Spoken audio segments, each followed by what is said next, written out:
Radio for the masses. Headline edition, July 8, 1947. The Army Air Forces has announced that a flying disc has been found and is now in the possession of the Army. If the game is rigged, change the game. Game changer. I occasionally think how quickly our differences worldwide would vanish if we were facing an alien threat from outside this world. This is Fade to Black with your host, Jimmy Church, on the Game Changer Radio Network. All right. Good evening. How you doing? It's Fade to Black. Yeah. And it's Thursday, May 9th, 2024. As everybody knows, I'm about to say, today is my Friday. Yeah. I've got so much work to do this weekend. And I've got Billy Carson's premiere, red carpet premiere on Sunday. I've got to work all day tomorrow, all day Saturday. I've got a tech coming over as well to work on some stuff here so we can get ready for Monday. And so it's pretty busy, but it's still my Friday. Yeah, I feel like it's my Friday, and there you go. So I don't have to work this evening after the show. It's crazy around here, but life is good. I was going to say something. I'm just going to get straight to it. Tonight, well, okay, so Billy Carson's premiere is on Sunday. Red carpet, Regal Cinemas, downtown, and the links for it are below. It's all day. It's the largest theater in Los Angeles. It's for his new TV show, Anunnaki, and I'll see everybody there on Sunday. And so there you go. What I was going to say is that tonight, Jim Harold's on the show. And this is the deal. I love Jim. I'm a huge fan. I'm a fanboy of Jim. But that's not why he's great. He's one of the best hosts on planet Earth. He's just amazing. But that's not why I like it when he's on the show. No. I get to take the night off. I just toss him the keys to the car and I just get to go into cruise control.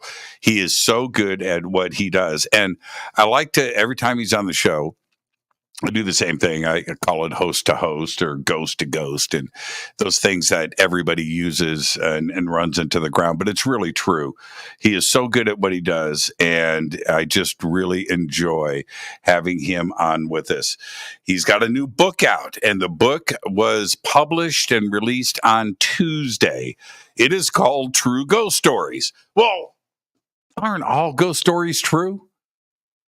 I think they are, right? That's what the book is called. And he's going to be sharing some of his favorite ghost stories tonight with us. And like I have said all week this week about Jim, lately, and it wasn't like this when Jim and I first met. When I'd bring up ETs or Jim, I do a good Jim Harold impression, by the way. Nah, but I don't really do that. He does now. And we've had 3 nights of UFOs this week. And are we going to do a 4th? Well, tonight's a paranormal opportunity. But I just, I don't know. I don't know with Jim anymore. I don't know what to expect. He's got a long history in radio and in business. He knows his tech. He's got a master's degree in applied communication theory and methodology and is accredited as a certified digital media consultant. Now, he has been doing paranormal podcasting since 2005. before podcasting was a word, the Paranormal Podcast and Campfire remain huge in the genre with a huge global following. Beyond his free podcast at jimharold.com, he also hosts premium content and supernatural topics. His Campfire Book Series, initially published by New Page Books, has also become successful as an independent venture, with all 5 books achieving #1 supernatural bestseller status on Kindle. Now, his programs have reached the top 100 of all podcasts on Apple Podcasts, competing with everybody, including yours truly. I would like to welcome back to Fade to Black, the one and only. He's right there, Jim Harold. Jim, Hey. that's about the best. That's about the best intro I can pull right there. Well, thank you. Thank you. Well done. By the way, I've always done a little bit of UFOs. You know, I think either the first or second guest on my show in 2005 was Stanton Friedman. So I've always been interested in UFOs, but I mean, lately so much has been happening. I think I've put an increased emphasis on it. So your point's taken, and thank you for having me on the show. It's always great to be here. You took an immediate defensive posture. That's not. Oh man, you know what? I did the same thing with Stanton very, very early on. I can't remember exactly how this happened, but I do remember this. I'm off and running. And just like everybody else, you want to interview Stanton Friedman, and he's influenced all of us so much, and you just kind of want to, get your feet wet. And so I go to his website, and some things you can't make up. I go to his website, wondering if I could chase down his email. His phone number is there. Yeah, I remember. Yeah. I was remember. Like, no way. So I dial it. This is Stanton. I was like, oh, shit. What do I do now? I wasn't expecting that one.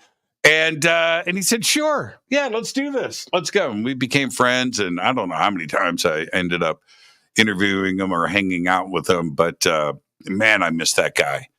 I got to tell you, I don't know if I told you my Stanton Friedman story, but it's really it isn't it's very sad, actually. I'd interviewed him 3 or 4 times, but I had not struck a friendship up with him. I admired him, but it was one direction. I don't even know if he remembered who I was, but I got to meet him, a few years ago in Columbus, Ohio. The Coast to Coast folks were doing a thing in Columbus, which I'm in Cleveland, and Rosemary Ellen Guiley was not well. So they called me up and they said, would you mind filling in? And I'm like, no, I'd love to. So I go down, and it's Stanton Friedman and Marianne Winkowski, the woman who the Ghost Whisperer show is based on. Mm-hmm. So I rode over to the venue with Stanton and an Uber, spent a couple hours probably while George was practicing with his band in the green room and soaking up his wisdom, and actually ended up having dinner with him and Marianne that night. I thought, this will be great. I'll let a little time pass, 3 or 4 months will go by, and I'll contact him. I'll have him on show, and he'll actually remember who I am. It'll be great. We'll have great rapport. And that was a Saturday.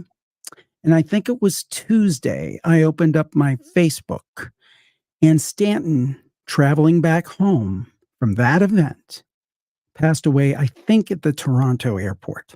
That's right. I was just like, oh my God, I just saw him. And it was so sad because he was so sharp. I mean, he was so sharp. I remember at one point he had some books because he'd carry his books and he's selling his books, which was cool. And I said something like, could I help you with your books, sir? He's like, no, I'm just fine, young man. But, you never know. You never know. But a legend, and he made such a contribution. And he had his boots on up to the very end there. Yeah, he did. Okay. I'll share a fun. I remember all of that when it went down, by the way. And I was on Coast to Coast filling in for George that weekend because he was away. So I was filling in for George. And yeah, and to get the news that he was at doing George's event and then passed away at the airport going back home after the event. It was just hit us all hard, the Coast to Coast family, of course, the UFO community. But I'll share a funny story. So this is about 9 years ago, and we're outdoors. I have this booth, Contact in the Desert, the old version of it, when it was outdoors in Joshua Tree. And this particular weekend, I mean, it's always hot in the desert, but this was one of those. This was like $120. It's like really hot. And we had this really cool corner booth with a roof on it. Okay, a tent or whatever you call it. So anyway. And I'm sitting there, and Stanton comes up, and he goes, "Hey Jimmy, can I sit in the shade for a few minutes?" I said, "What? Come on, man!" So we got some coolers back here with some ice cold water. Oh, that'd be great. He's got his baseball hat on. He comes in and he sits next to me, and as the sun is moving, now he said a couple of minutes, right? So an hour later, and the sun's moving.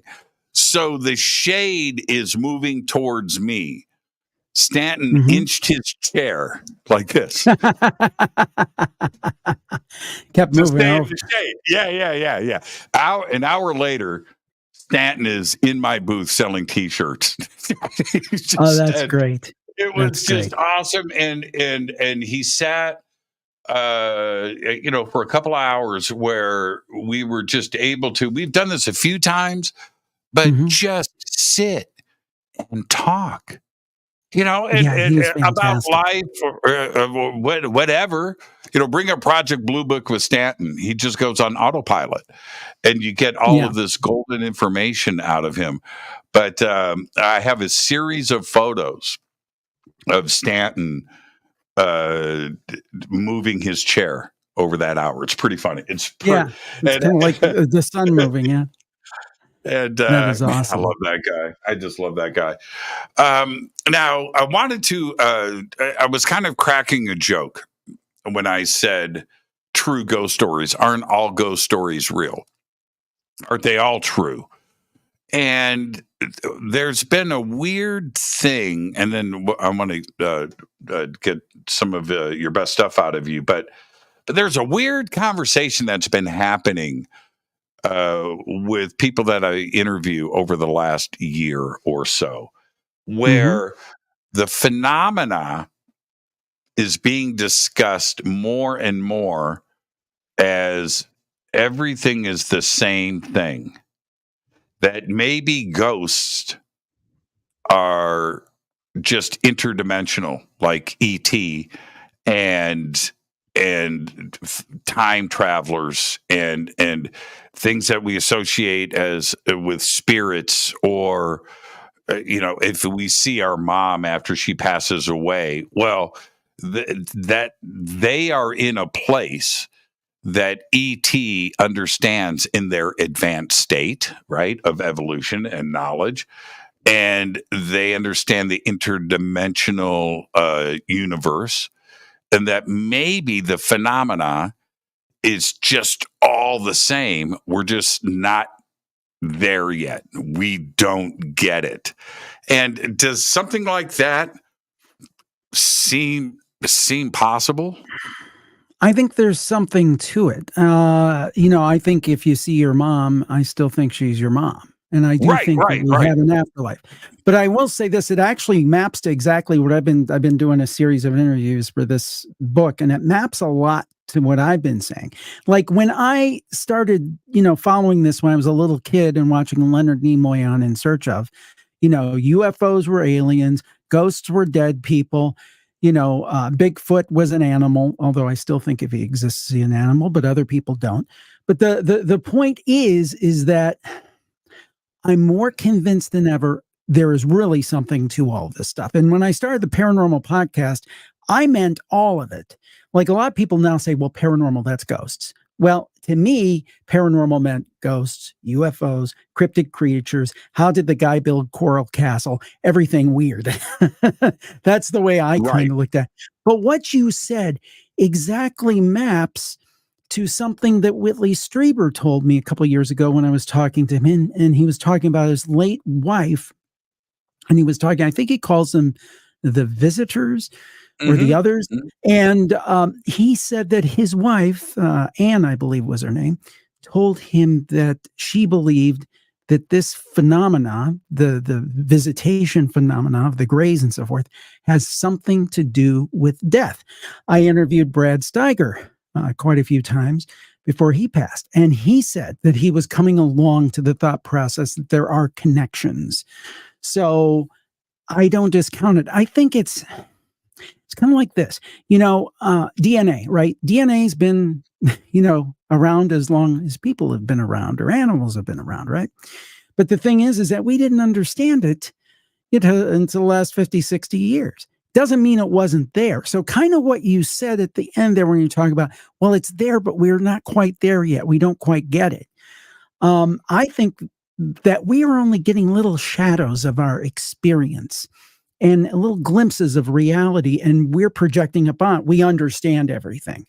And I only think we understand a small sliver. For example, all my dead relatives could be behind me right now, and I wouldn't know it. Hi, Mom. But anyway, right. I wouldn't necessarily know it because I can't see it. It's like ultraviolet light, right? So I guess the point is that there's so much we don't know, and I would not discount the idea that there are connections. Now, I will never say, I think there absolutely are. John Tenney today had a great post on Twitter. He said, when you're talking about this stuff, you really should qualify it, because if you talk in absolutes, nobody really knows. I won't say what he said, but nobody knows what the blank is really going on. And I believe that. I really do believe that. I think he has a great point. And, but I believe something's going on. And one quick note about the name of the book, True Ghost Stories. It's kind of a little bit of false advertising, not intentionally. When I started out the book, the first book back in 2011 was True Ghost Stories, Jim Harold's Campfire Volume 1. And the stories have gotten more diverse over the years. So it's really True Ghost Stories and more. There's a couple of UFO stories in there. There's kind of head scratchers that defy categorization, but certainly it's very ghosty too. So just a word about that. But I agree with you. When I hear somebody recount what they consider an ET contact experience, and I listen to that, or I read a passage in the Bible, or I have my own experience that I consider ghosty, right? Paranormally here at my house. My house is completely haunted. But when I'm hearing this stuff, I'm thinking that I could interchange words here, and it could be a ghost story and not an ET story. Or I can insert into a ghost story ET and still have the same exact phenomena go down, but it's how we perceive it. Right? That's a great point. I actually have, and this will relate to a story you told me one time. I have a story right in front of me here that relates to pick the phenomena. It could be one thing or the other. Do you want to hear it? Yes, I do. This is called The Mysterious Mrs. Raspberry. Okay, this was the early 80s, and I'll double check on her name here. Yeah, Jennifer from Idaho. Her and her friend Connie used to love to go on adventures. They were 8 or 9 years old.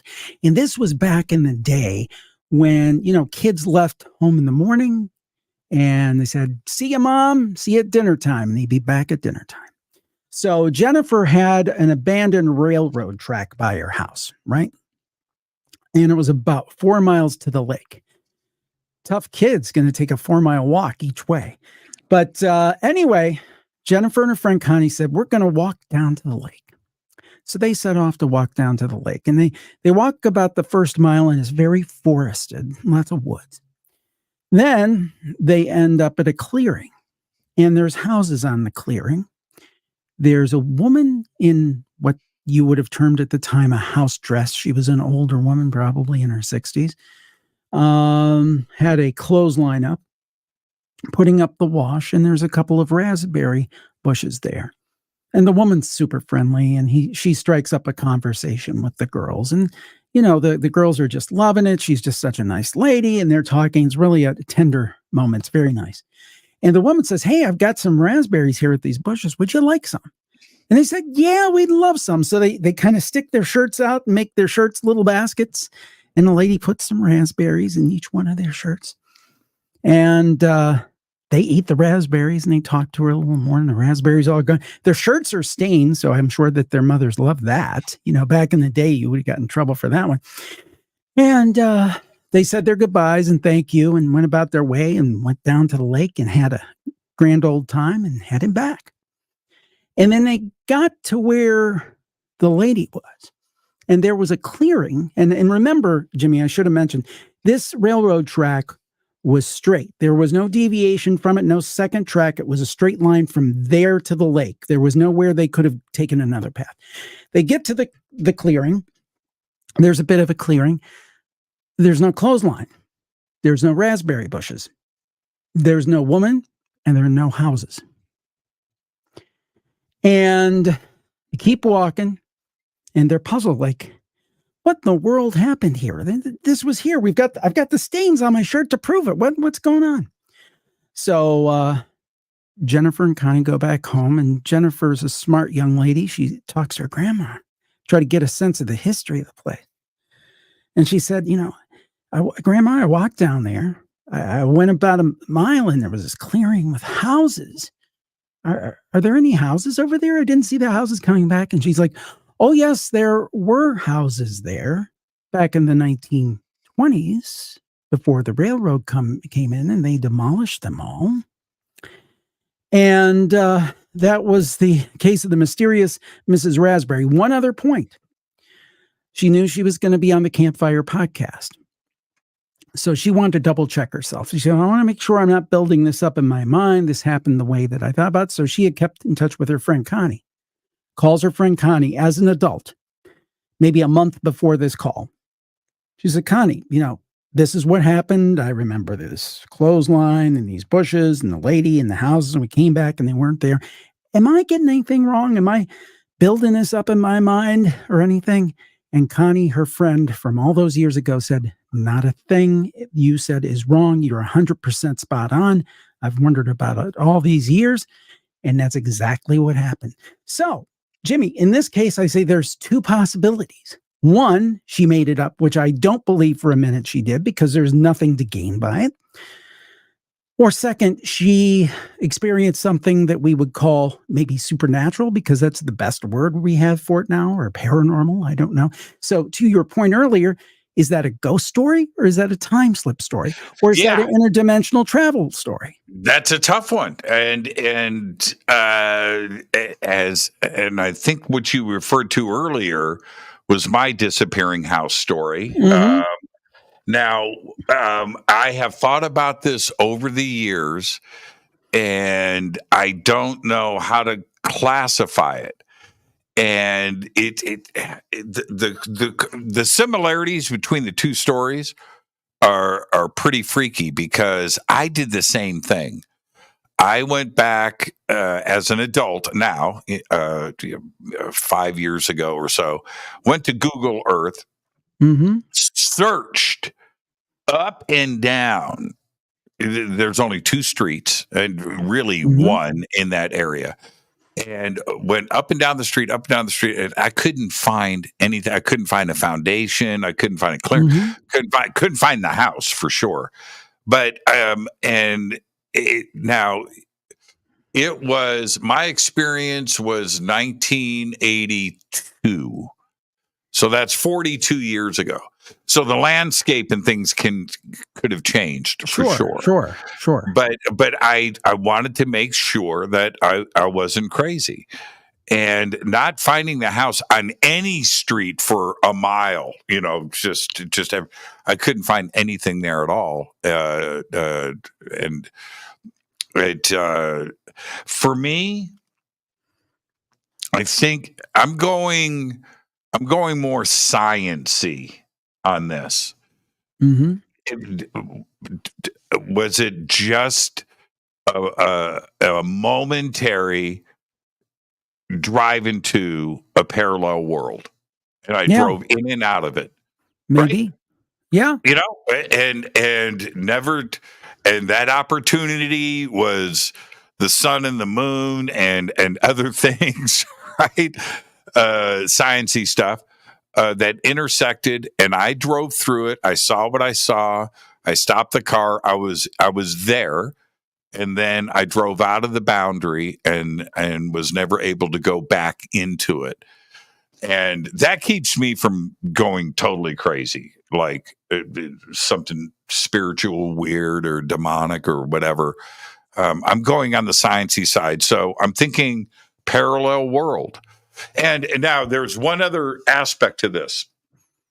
I think that it's possible, and I know you thought about this, that nature records everything.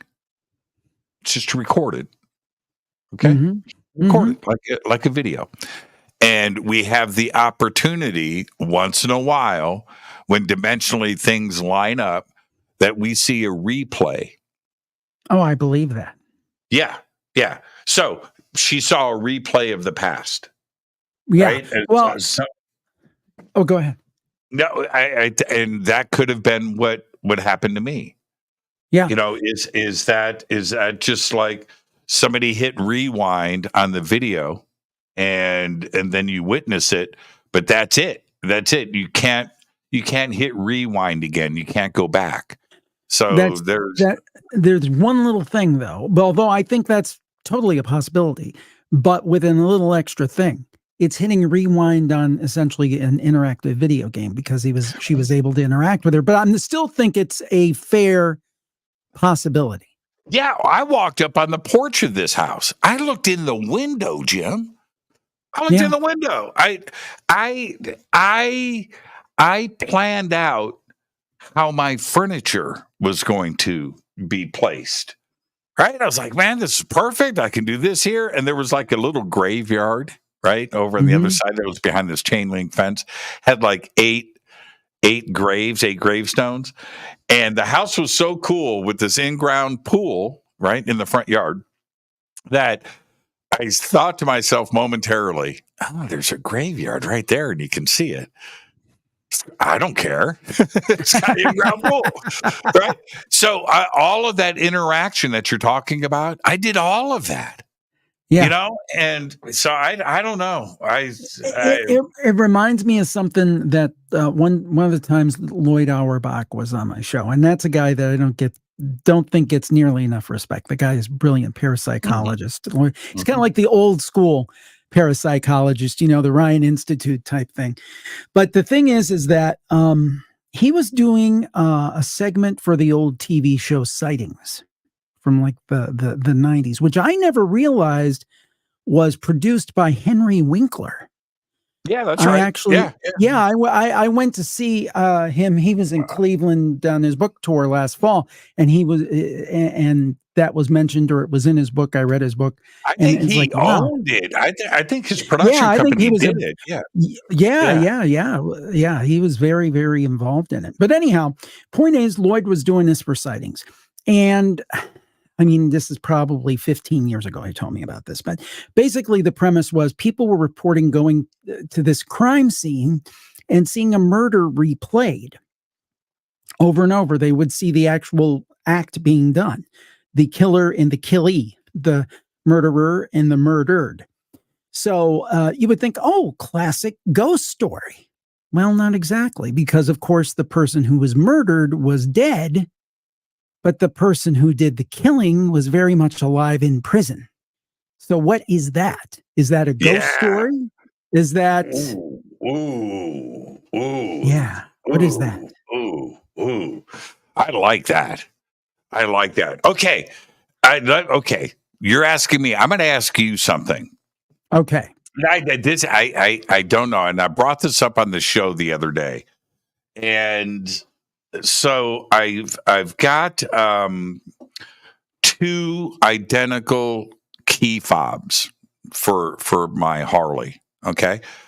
And so I wanted to have 2 distinctly different keychains so I know which one I have, right? Okay. That's all. If you lose one, which one did I lose? Okay.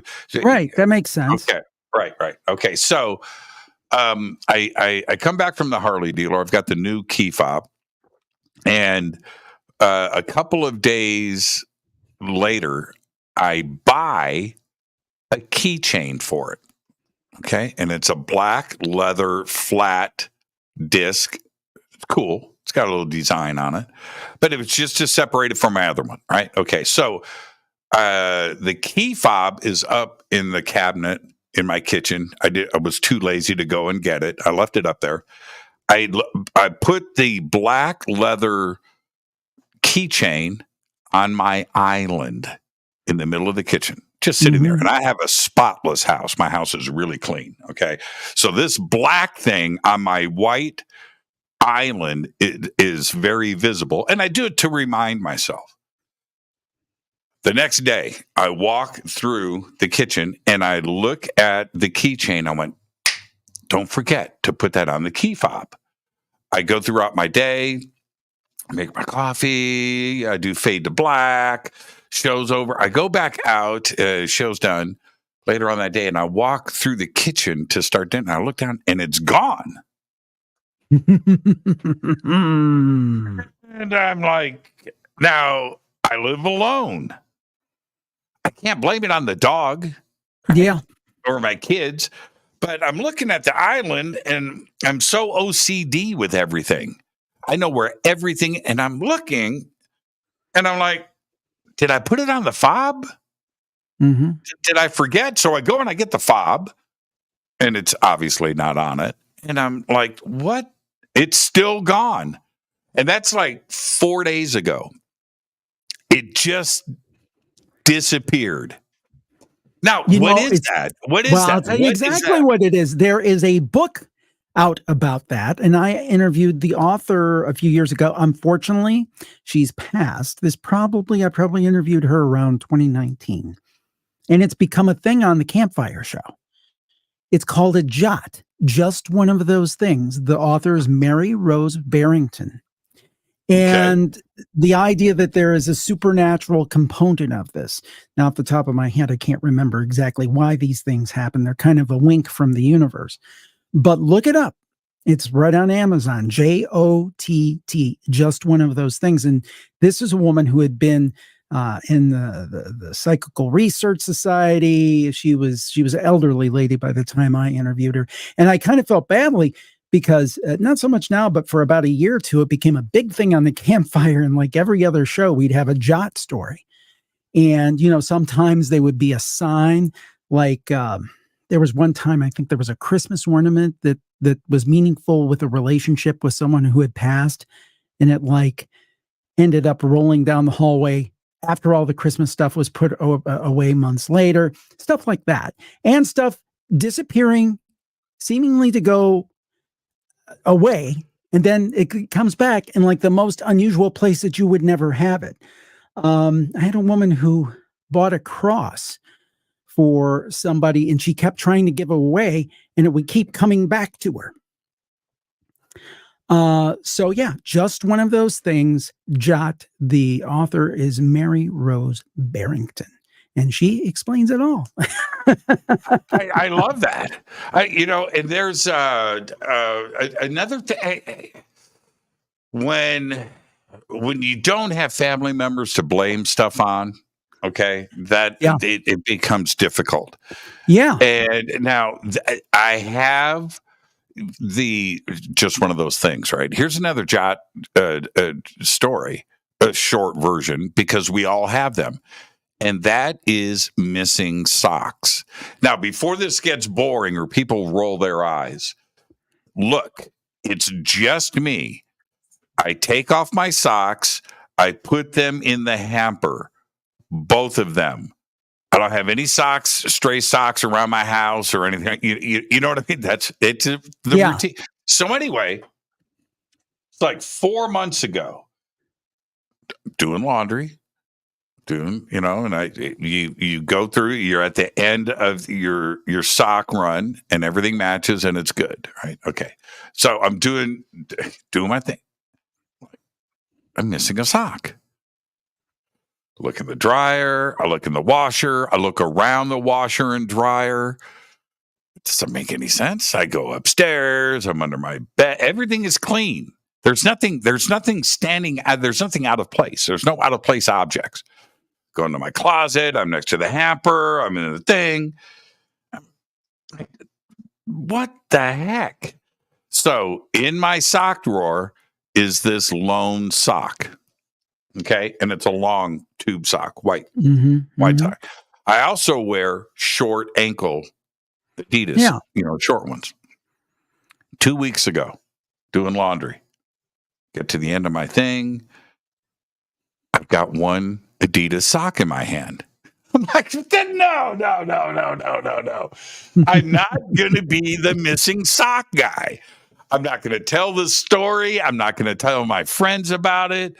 I don't want to admit to this, that it's even bothering me. Who cares? No, I went and how does this happen? Now, is it just one of those things? Is it a fairy, right? Is it a ghost messing with me? Is it a trickster of some type? Yeah. Yeah. What, how much of history is based on exchange socks for goat or wheel on a wagon or right a missing sword, whatever it is. Yeah, I don't know. You made me think of something. You're talking about historic ghost stories. One of my favorite historic ghost stories is it's very short and very funny, I think. You probably heard it before. Winston Churchill was staying in the White House. I guess this was during the Roosevelt administration. He was visiting during the Second World War. And I guess he was staying in Lincoln's bedroom. I don't know. But he was in the bath. And as you do, Churchill didn't have any clothes on. And he looks up and he sees the ghost of Abraham Lincoln. And he said, "I'm most sorry, Mr. President, but it seems you have me at a disadvantage." Oh man. Okay, let's trade stories again. I'm going to tell you a Churchill story. Okay, and this is you tell me, paranormal or not, right? Oh, that's what we should call this show. Paranormal or not. I've got one after this from the book, but go ahead. You tell us Churchill. Okay. I'm doing a ghost hunt for television, and we are on the Queen Mary in Long Beach. A lot of ghost hunts go on there, a lot of paranormal teams and stuff. And we've got 3 teams. It's a big boat, and we have the entire ship to ourselves. And so we've got different teams in different positions at the same time. And in the control room, okay, we're going to team number 1 in the engine room. What's going on down there? Oh, we're going to go up to, okay, now we're going down to the Churchill suite, right? Okay. So we are in the Churchill suite. I'm there with Susan Slaughter. Do you know Susan? I'm pretty sure I've talked to her before. She's amazing. Ghost Hunters International, all that stuff. She's an amazing psychic and medium and ghost hunter. So she's there with me, and we have Tony Rathman and Cherie Rathman, 2 other great paranormal researchers, and about 4 or 5 other people, and the camera and audio team and the producer and director. So there's like 10 of us in the Churchill suite. We've got the lights down and different stuff, candles, and things. And we're sitting there, and it's really quiet. And direct next to me, against the wall of the ship, is the sound guy is here with his boom, right? He's right here. Yeah. And then 2 camera guys and the director. So those 4 are standing in line facing the rest of us out into the room. All right. And these are all guys, men. And as we are sitting there, and I'm talking to Tony about this EVP ghost box or whatever. Yeah, I just interviewed him like last week. That's so funny. But go ahead. He's so good. He's so good at what he does. Yeah, very impressive. He's amazing, and he's a really good friend of mine. So we're doing this thing, and for about 5 seconds, the room is dead quiet. Nobody's saying anything.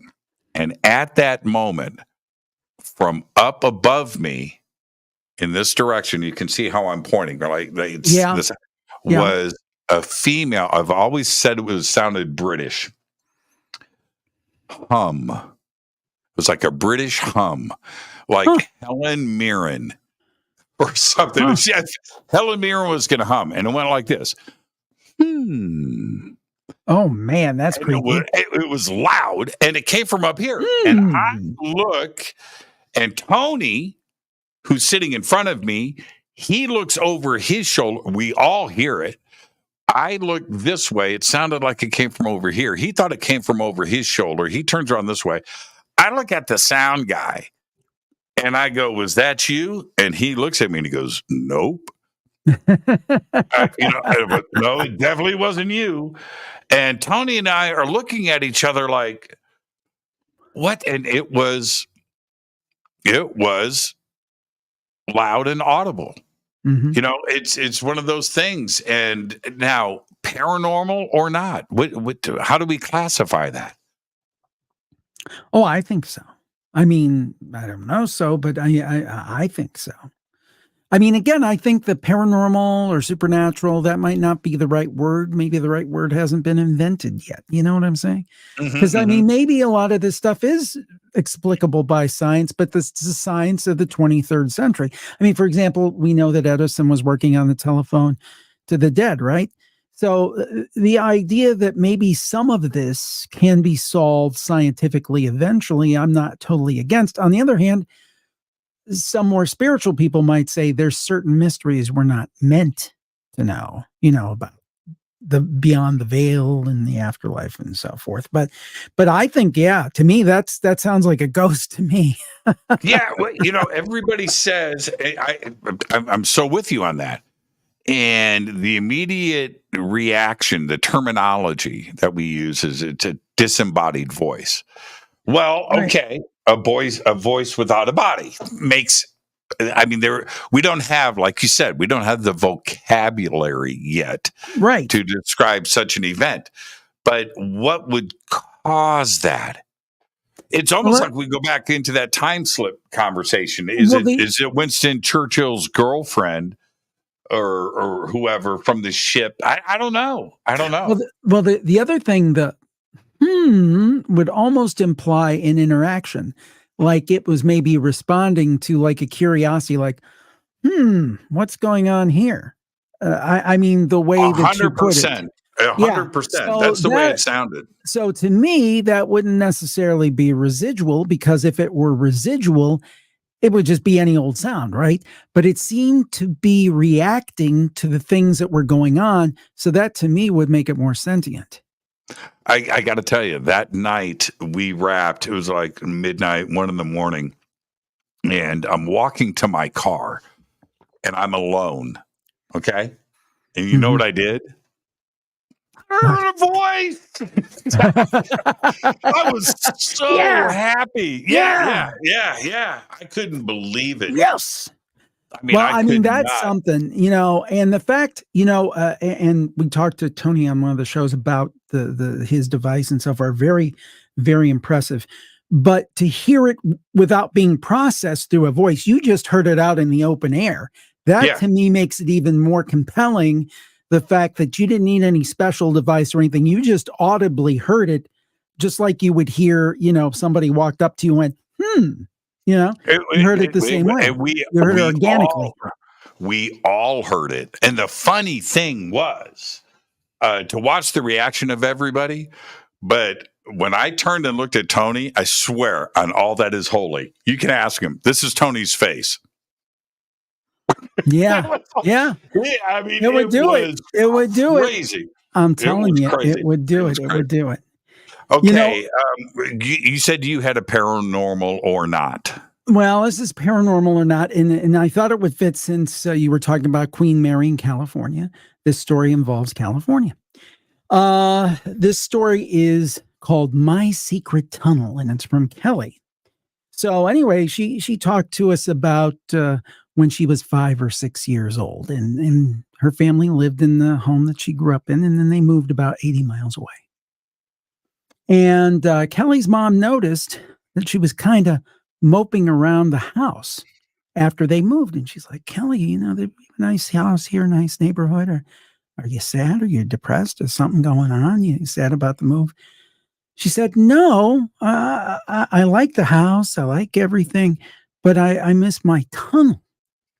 And her mom's like, a tunnel? What tunnel?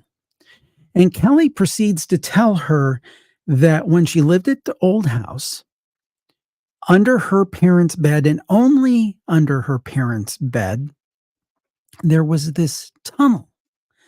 And she would go into the tunnel, and she would come out the other side, and she would be in a park.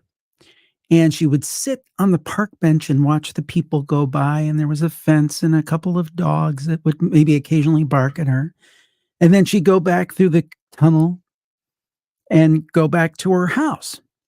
And she would do this on the regular at her old house. And she couldn't do that here because she, quote, couldn't find my tunnel. And Kelly says it's very important in the story to realize she was a very level-headed kid. She didn't make stuff up. She was very, good student, all that stuff.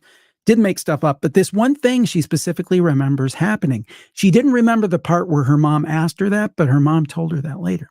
So her mom got like a videotape or something of The Lion, the Witch, and the Wardrobe and showed it to her and said, is it like this with the tunnel in the, in the story? And she said, yeah, it's very much like that. So anyway, years go by, Kelly grows up. She doesn't forget about it, but she doesn't really think about it. It's like just one of those kid things. She moves to the Bay Area in California. And she's looking for places to go for like picnics and stuff. So anyway, one day she finds this park. She drives up, and all of a sudden this flood of emotion comes over her because she goes and sits down on the bench, and it's not a carbon copy, but it's extremely similar. And she feels this feeling of having been there before, and it almost maps perfectly to that place she used to access from her secret tunnel. Paranormal or not, you be the judge. Man, when a kid tells a story like that, yeah, I'm on the true side of truth. Yeah, and it means a lot to me when somebody, and this could be a younger person or an older person, but when they tell something over decades and it sticks with them, and they're still telling it 20, 30, 40 years later. My dad's 88 years old, and he had a couple of great paranormal stories, one UFO and one ghosty. And the honest truth is that, I remember hearing these when I was a little kid, and I'm in my 50s now, and he's 88, God bless him. He's still with us, still sound of mind. He tells the story exactly the same way. Nothing has ever changed. And it always impresses me when somebody comes back 20, 30, 40 years later and says, well, let me tell you the story what happened to me. And it stuck with them that long. It didn't just fade off into the ether. And her story is oddly specific. Yeah. You know what I mean? It's not, it's very, very specific. Now, okay. Now let's go to the paranormal or not part of this, because is that classified as a deja vu-ish, right? Where you arrive and you're like, okay, I've been here before. And that park that some people may or may not remember the past. Right. In her case, she did. But that's like the deja vu part of this. How is it possible to know the future? Because she saw the future. Yeah. Right. She's pretty much saw the future. Yeah. She saw the future. And that's a great. I'm not. Yeah, paranormal or not. That's a good one. It goes back to, we're talking history before, it goes back to Abraham Lincoln, and I'll get the exact part wrong, but the gist of it was shortly before his death, he had a dream and he saw a casket and some soldiers and things. And he walked up to one of the soldiers and said, "Who's in the casket?" And the soldier said, "Well, sir, the president's in the casket." So, and I don't know if that's apocryphal or not, but I know that that's the story. And the thing is I do think we get glimpses into the future.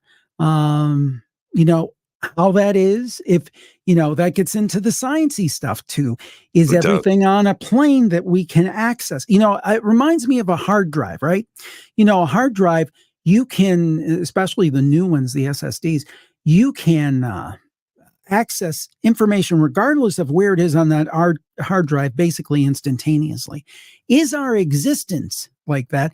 And is time, like you talked about, everything's recorded? Maybe a hard drive is a good analogy, because maybe if things are just right, you can access random access memory, right? You can access any part of that human history, and just sometimes, it happens. Now, how it happens or what causes it, I don't know, but is that a possibility? And is that part of what we see with those kind of things? That's right.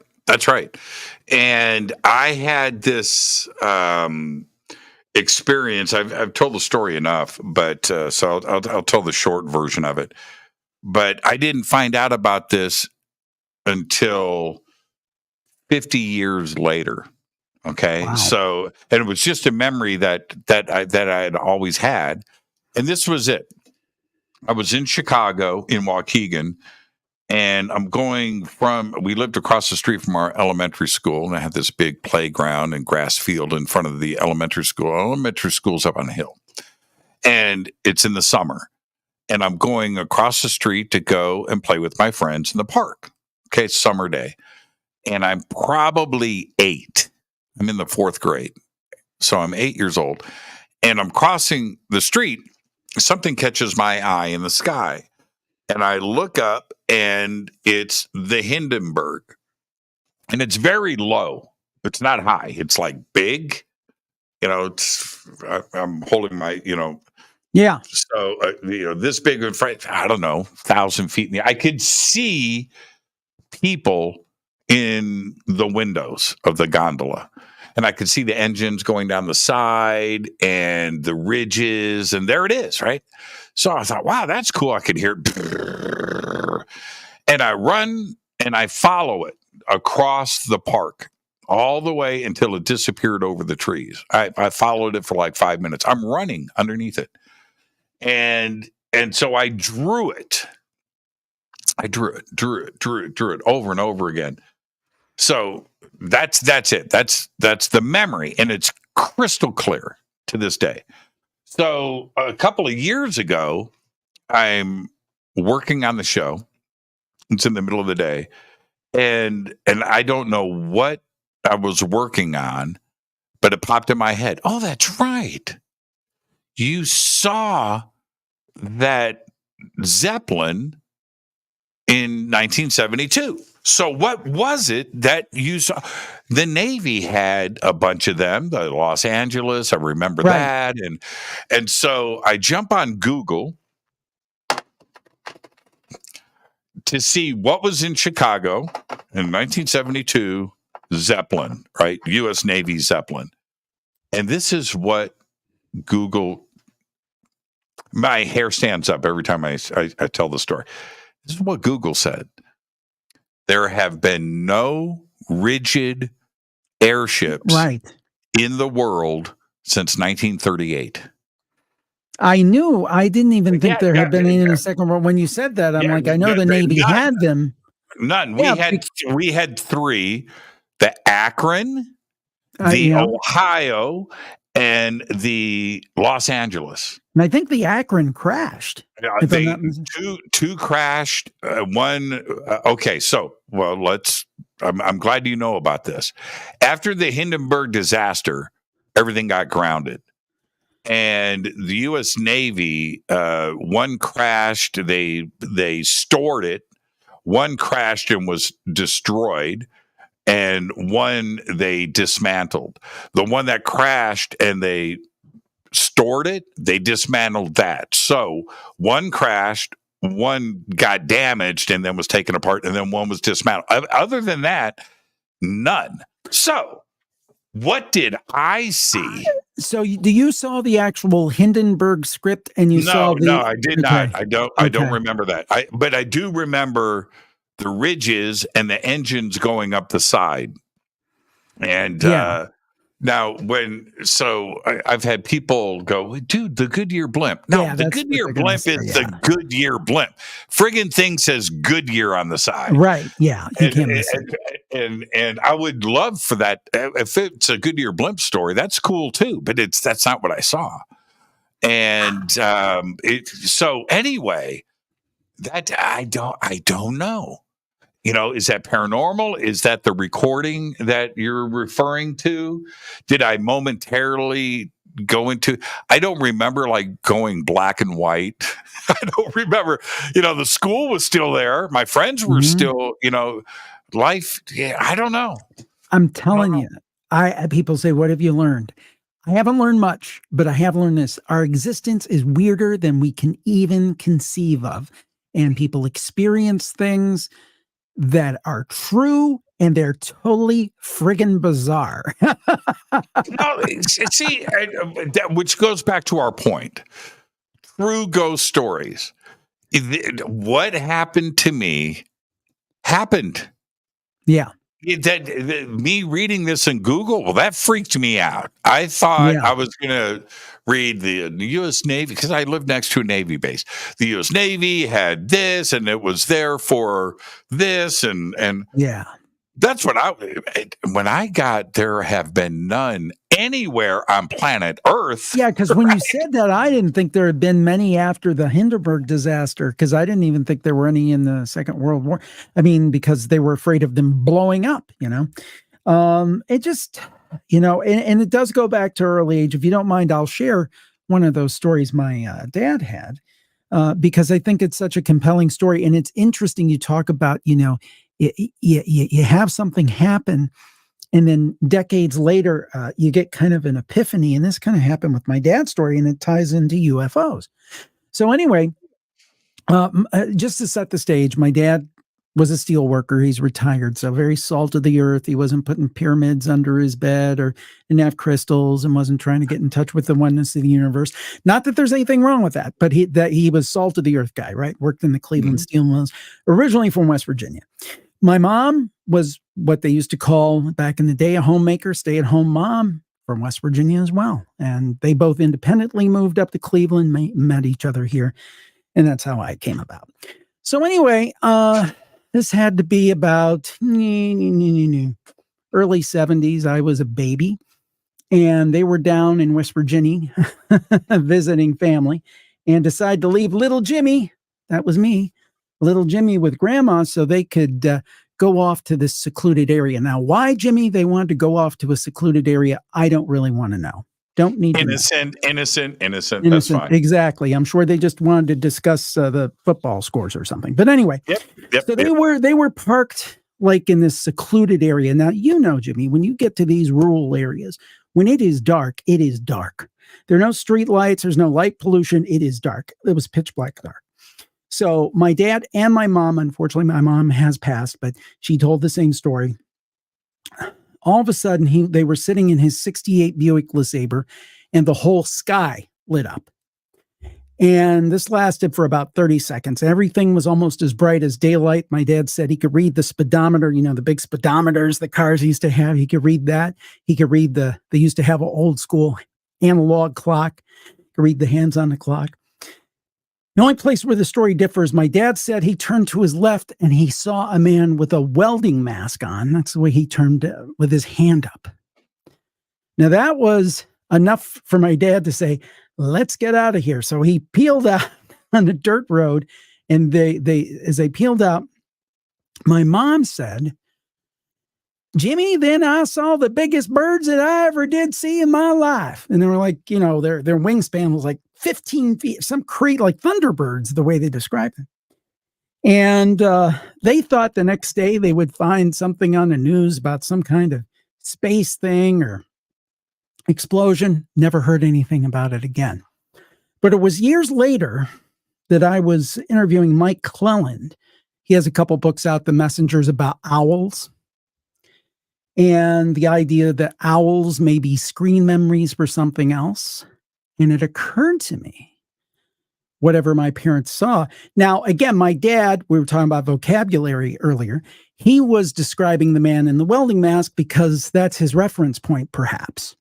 Or maybe whatever this was presenting itself as a man in a welding mask. And the birds, that's pretty close to the idea, you know, owls are birds. And Mike mentioned in his books that owls many times might be screen memories for alien encounters. So did my parents have an alien encounter? I don't know, but that seems pretty paranormal to me. Did your mom see the welding mask dude? No, that was the only way they differed. Now, of course, my dad was in the driver's seat. The welding mask man was on the left. So maybe it was, I don't know how the welding mask man was situated, but she did not see him. But that also adds veracity to it. She didn't say, oh, yeah, I saw him. She was very honest and said, I saw the light and I saw these crazy birds, you know, so. It's the screen memory part of things. Now, see, I agree with you. That's kind of a UFO story. Yeah. But it's also paranormal. And the Thunderbird part, and not remembering things the same when you have the two witnesses sitting in the same seat in the car, right? I find that compelling. I'll make this really quick. I had this encounter with all of my friends. We were all together in Indianapolis in this field, and I was driving. The crazy part about what I'm about to tell you is that everybody, except for one person, everybody that was there in the car, we got together last year, 2 years ago, when my dad passed away. Mm-hmm. So I went back for the memorial, and we had a party at my get together,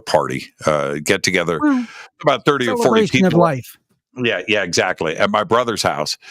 And so, this story comes up, and they bring it up because they had heard me tell it either here on Coast to Coast or whatever, and we started arguing about what. And this is the deal. This is how I remember it, Jim. We're all in the car, and it's a big Buick 4-door deuce and a quarter, kind of thing. And, bench front seat. And so anyway, it's like 6 of us. And out of the fog, this is at night, and we're in this field, and we're surrounded by fog. Out of the fog comes this guy. I'm not making this up. We all agree to this part. This guy comes out, and he's in black, and he's got a hood. And he comes up to the driver's side door, and he's standing there, and we're all screaming, "Ah!" Right? I don't blame He's just standing there, and I can't see his face, and he's got this hood, and I rolled down the window. It's an electric window. I rolled it down like this far, and he leans down, and I can see like the tip of his nose. He leans down and he goes, "Have you seen my dog?" And I roll, and everybody's screaming in the back seat. It's like it's a horror movie. And I roll up the window, and he turns and he walks away back into the fog now and disappears. On the other side of the fog is a cornfield that goes to Greenfield, Indiana, for about 40 miles. Okay, there's nothing there. There's nothing there. We know this is our neighborhood, and there's nothing around there. Why he was in the middle of this area in the middle of the night makes no sense. There's nothing.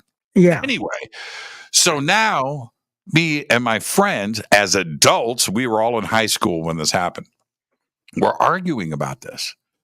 And my friend Jim, who was sitting next to me to my right in the front seat, says we were all outside of the car when the guy walked up. Oh, man.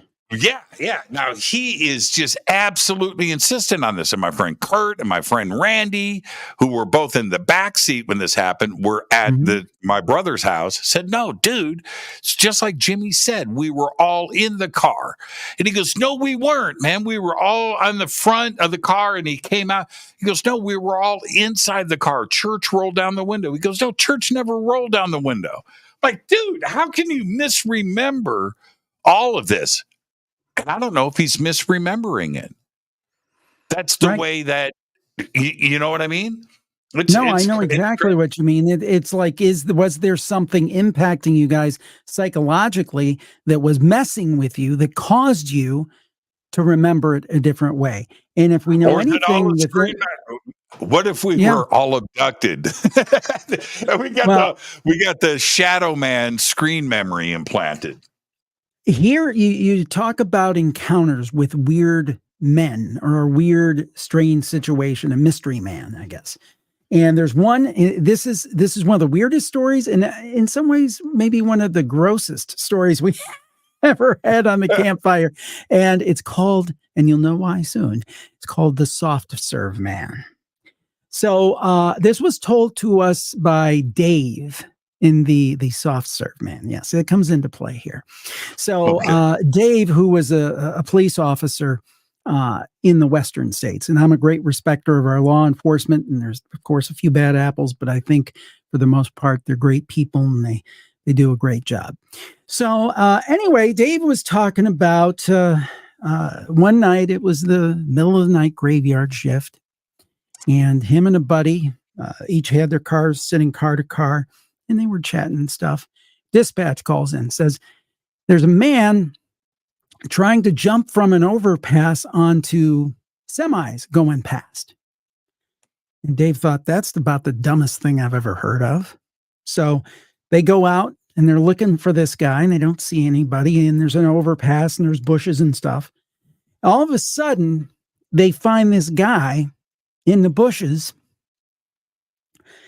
And he's like naked and he's snarling and he's got blood all over him. And they're like, oh my God, what is up with this bloody naked guy?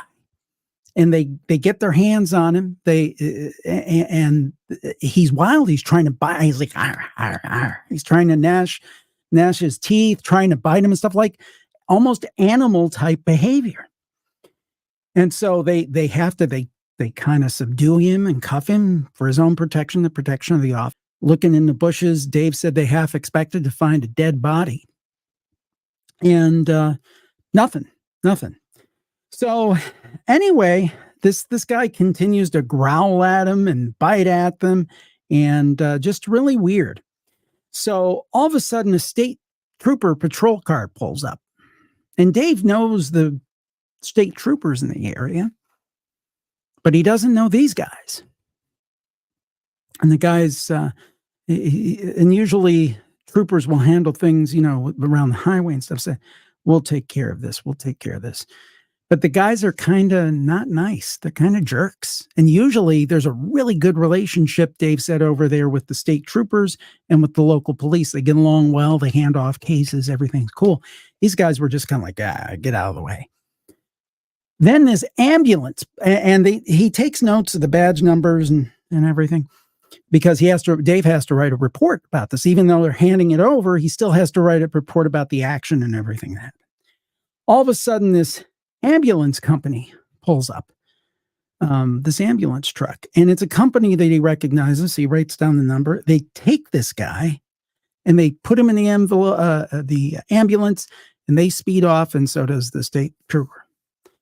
Dave, and by the way, here's where soft serve comes in. While they were trying to subdue him, they had a narrow miss, because he started defecating himself, and he looked like it was soft serve. So sorry for that visual, but I had to explain why. I mean, this guy was wild. Something was going on.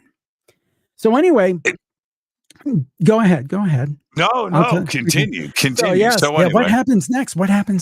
Well, here's the twist. It's weird enough, but here's the twist that makes you wonder. Kind of an X-Files twist, I think.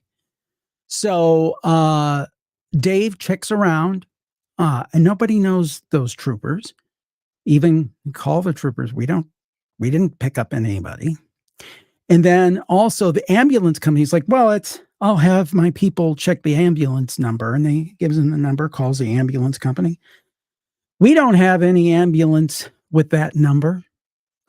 And that's the mystery of the soft serve man. So you tell me, was it a government experiment? It wasn't in the southwestern United States. What was that? I don't know that it was paranormal. Maybe it was, but boy, that sounds like an X-Files episode to me. That is X-Files. That's kind of a Men in Black, kind of the Watchers, kind of the TV show Fringe kind of feeling to it. And there's another aspect to that where you remember back when we were kids, if there was, you never really had crazy people running around outside.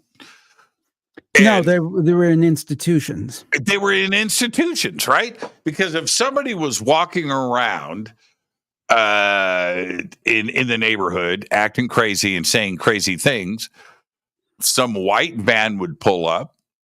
You know, a couple of guys come out dressed in white and would come up, hey, buddy, what's up? Right. Come over here and talk to us for a second. Why don't you try this shirt on? You know, and that was the end of it. And you didn't question anything, right? And so with a situation like that, if it would just happen and blow past. Today, people take note of things, right? And you have the ability to search and follow up. And when you do that, like I did with the Hindenburg or whatever I saw, right? Right? So what do you mean you don't have an ambulance with that number? Who are these other guys? Were they really state troopers? Were they somebody else dressed as state troopers? And that's a really curious. I'm going, man, I don't know. That's I don't know what it is. Weird. That's like a CIA abduction story. Yeah. Well, the thing is that I just thought of this. You could take almost every story in the book and end it with a question mark. And that's the thing that makes it tough. Because, you know, the one thing I do in these books, I really try to do, if somebody says in the story they're driving a red car, in the book they're driving a red car, I don't change it to a white car. I mean, I do rewrite them in the sense to make them flow, maybe clean up the grammar a little bit, but I use the guest's own phrasing because the show is a Q&A, right? So, I mean, that's not fun to read. You know, Jim asks a question. So if I ask the person, well, did you feel really scared? And say, yes, I felt really scared. I just change it to, I felt really scared. But I mean, I really focus, there's 65 stories, and I really focus on making them accurate to what I was told. And sometimes that frustrates people because people want an ending, to put a little, wrap it all up in a bow and have it end just the way you want to. And some of them do. A lot of the heartwarming stories do. And we have heartwarming stories in the book. But some of them, you've got this huge question mark. And I think that's really kind of applies to this whole field. It is a huge question mark. And the answers are not easy to get. And some of the answers I don't know that we will get. Right. And police officers make the best witnesses. Yeah, for a lot of different for a lot of different reasons. Yeah, they're trained. The second thing is it takes a certain personality to become a police officer. It just does. It's not for everybody. And, it's one thing to get up and go to work as a fry cook or to get up and paint houses. It's another thing to go and wonder if you're going to come home at night. Yeah. Right? So it's a certain mentality. So you have a certain focus. You have a certain way of, but police are people too. And they also witness and experience things just like we do. But when they turn around and tell the story like that, as it happened, that's a pretty good witness. That's I think so.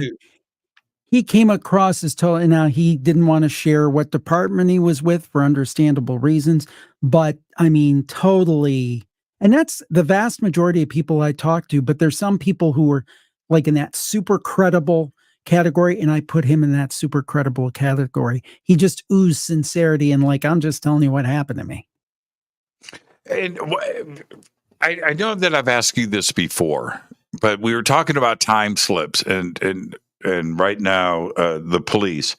Why do we have such an abundance of Civil War and military ghosts? You know, it's why do you think that is? I don't understand that part. You know, everybody dies eventually. Yeah, but everybody does. But I think there's something, and again, anything I say is a theory. I don't claim. I was recently on a show. They asked me to come on as their expert, and I said, "Well, I'll be glad to come on, but I am not an expert." Rosemary Ellen Guiley was an expert, and she didn't even know, totally what was going on because nobody does. I bet you she knows now. What a great person. But anyway, I digress. Yeah, she was amazing. She was my all-time. 20 times she was on my shows. She was the best. Anyway, the point being that my opinion is that whether you're talking about a type of person or a type of place, when there's a lot of emotional energy invested in a person or a place or the circumstances of their death, then there's more likely to be a haunting. That's why, obviously, haunted asylums, haunted hospitals. I was just on a podcast that talked about the Jerome Hotel, Grand Hotel in Arizona. It had been a hospital. There were 9,000 deaths there and some later deaths under mysterious circumstances. And it's made totally of concrete. Why wouldn't it be haunted? So to me, where there's a place where a lot of emotion, that's going to be, maybe it's something about retaining the energy, and maybe some of that is a replay and some of it is interactive and sentient. That's why I would think Gettysburg, for example. That's why I think theaters tend to be, with the ghost light. I think theaters are more likely than normal places, average places, to be haunted, because you think about the actors on stage. They're doing everything from drama to comedy. And if you know show people, they're a little bit high strung. So, so the thing is that's why I think theaters are haunted. Think about military. Military people, even if they don't die in battle, it's kind of the same thing you said about police men and women. Not every night they're wondering if they'll come home. They're wondering if they live to the next moment. Right. I mean, if anybody remembers those, I've been fortunate and never had to be in combat, but I could just imagine those scenes from Saving Private Ryan, where literally the guy would be talking to his buddy and it'd be boom, gone. Just like that. It could just go like that. So you're really talking not about days. Am I going to make it to the next minute?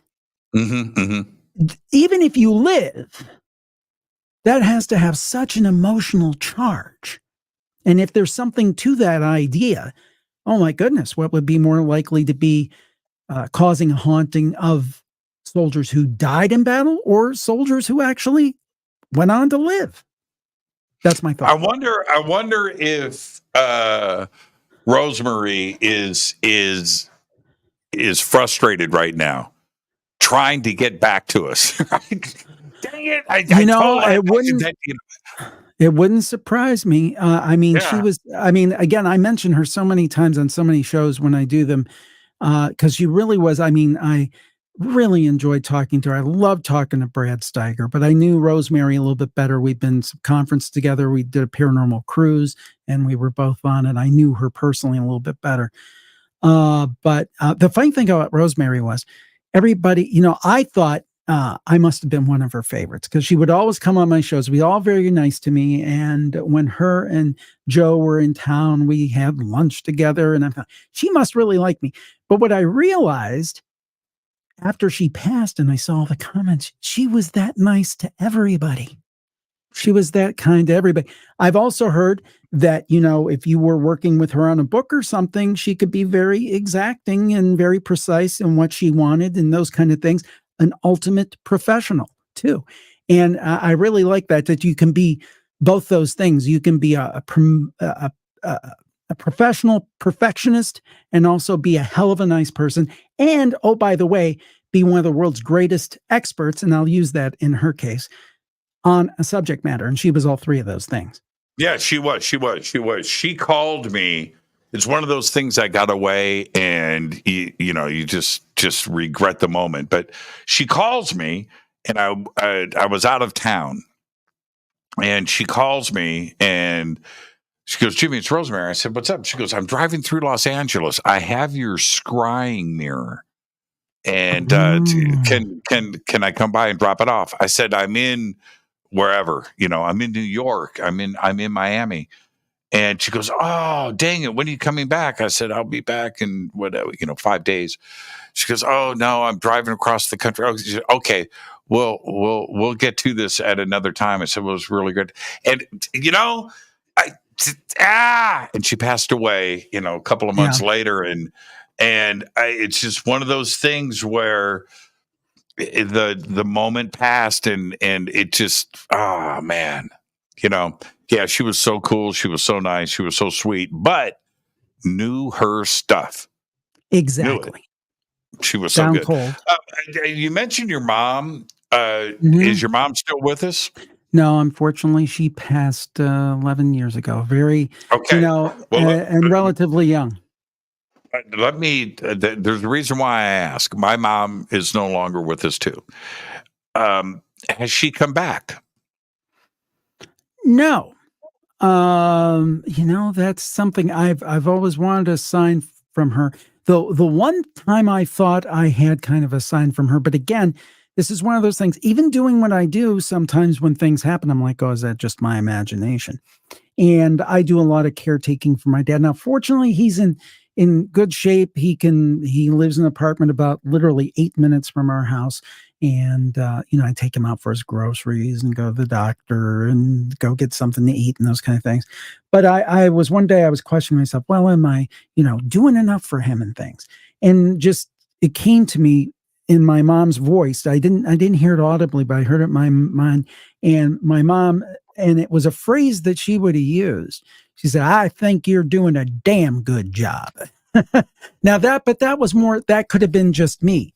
Actually, and it's not my mom, but my uncle, who was like a dad to me. He was like a third parent. He passed a couple of weeks actually before my mom did. It was a really tragic time back in 2013. And he got a message to me, I think, in a very odd way. I'll tell it real quickly. I was on a paranormal cruise, strangely enough, with Rosemary. And this was a sea day, and we were all speaking. It was Micah Hanks, myself, and Rosemary. And Rosemary spoke, and then I had to go on a little bit after. I'm like, oh, how bad is this? I've got to follow Rosemary Ellen Guiley. But anyway, I had a little bit of a cold. So we're in the conference room of the ship, and I'm like, I'm going to go get some coffee because I got a little bit of a sore throat to warm up the pipes before I have to give this talk. So anyway, I have to go through the ship's casino to get to the cafe. And there's this big machine with a crane on it, like the ones where you get stuffed toys and stuff from. But it's got money in it. And one of the attendees in our group is playing the game. And I'm like, oh my God, I wish my uncle were here. He would love this. He used to play these, like if he would go to like a department store or something, would have this in the hallway. He'd spend $10 to get a little 50-cent trinket. He just loved playing the game and trying to beat it. Plus, he liked to gamble a little bit, little stuff, lotto, football games, that kind of stuff, nothing big. I said, I wish he were here. He would love this. I thought about him very intensely. And no sooner did I do that, a woman walks up next to the crane unit. She cups her hands to her mouth and she goes, John, John. And her husband walks over. My uncle's name, John. That's weird. Yeah. Now, is that a coincidence?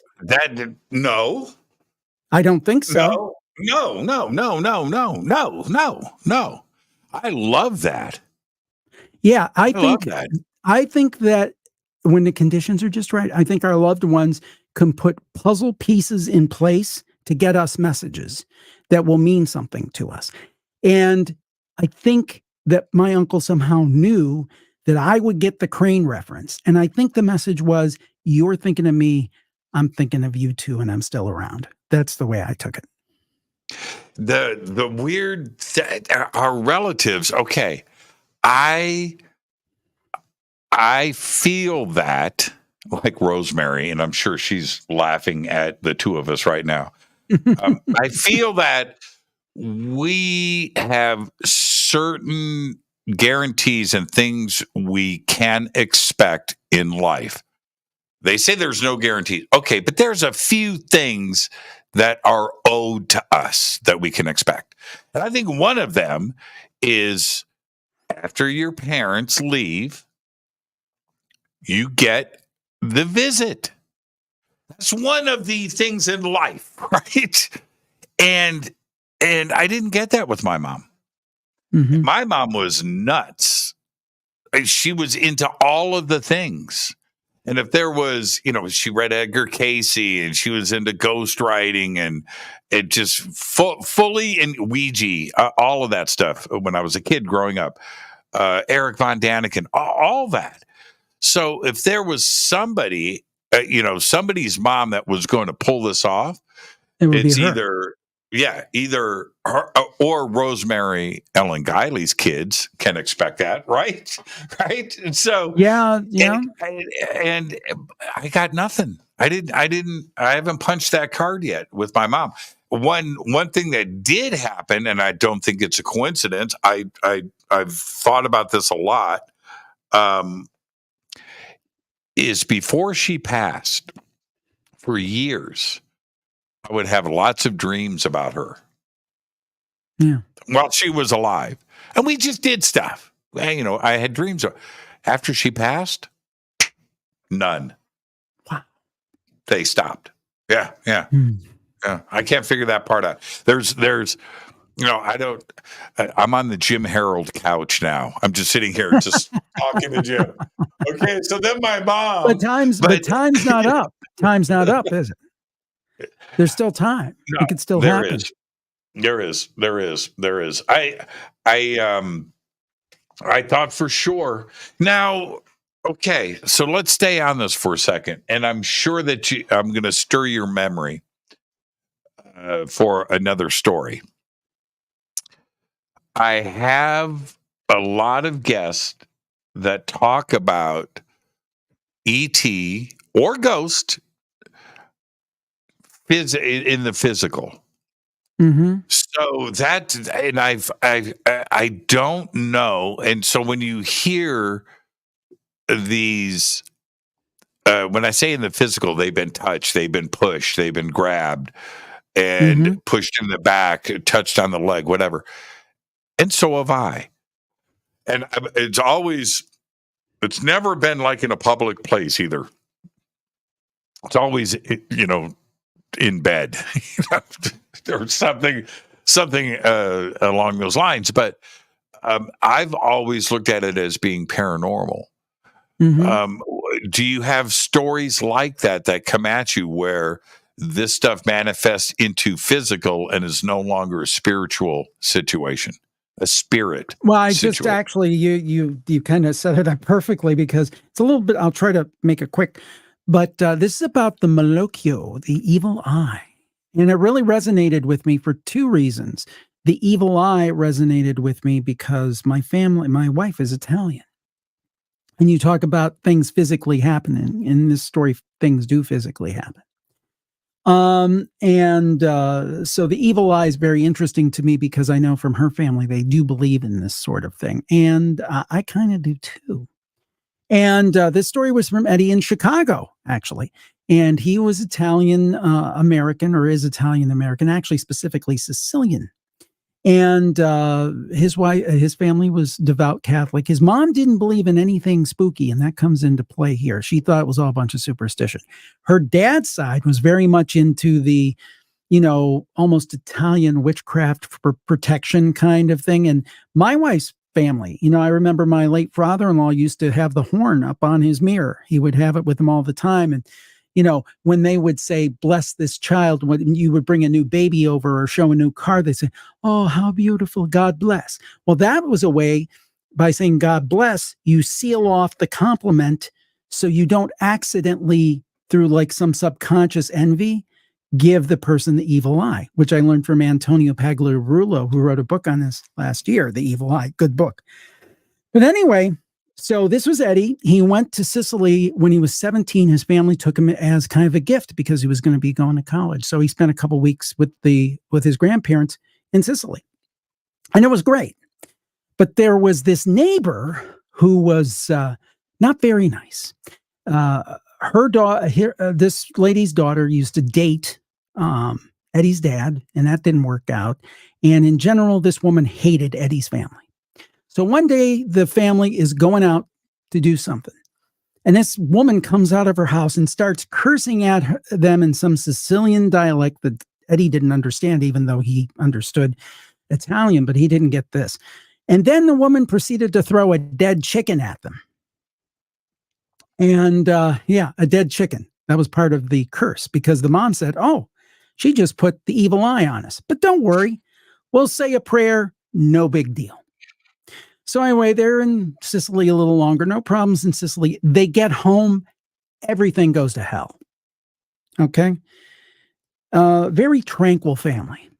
Sisters love each other, never fight. They start fighting like cats and dogs.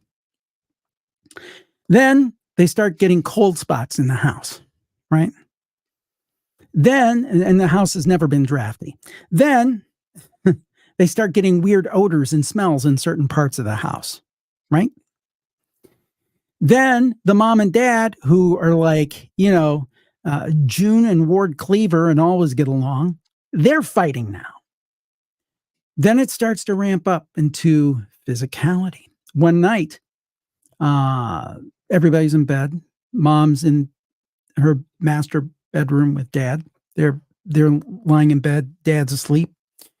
Mom senses that there is something in the room, that she's being watched.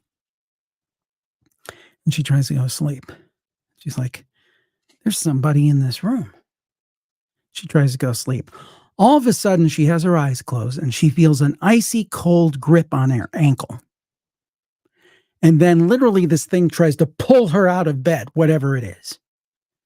She gets up screaming and yelling and everything. And at first she thought it was her husband. He's like, no, it wasn't me. What's going on? The whole family wakes up. The kids are really disturbed because mom doesn't believe in any of this stuff. And she's just telling them that she's been grabbed. Something grabbed her ankle, like icy cold hand, and pulled her partially out of bed. That's where the physicality comes in. Then a few nights later, Eddie, he's asleep. He's got a rosary on his bed. All the kids have a rosary on their bedpost. He's trying to go to sleep, and then he opens his eyes, and he sees an inky black shape in the corner, blacker than black, like a hole cut out of the universe. He's like, oh my God, what am I going to do?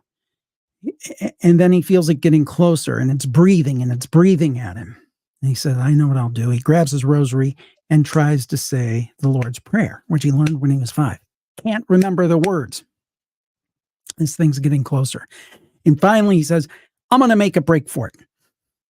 He tries to get up, but his legs are like metal, like he can't move them. But finally he pulls free. He runs into his parents' room and says, we got to do something.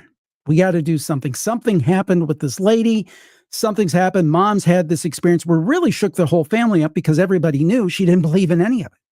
Sure enough, they got a parish priest in there the next day. did a blessing, all gone.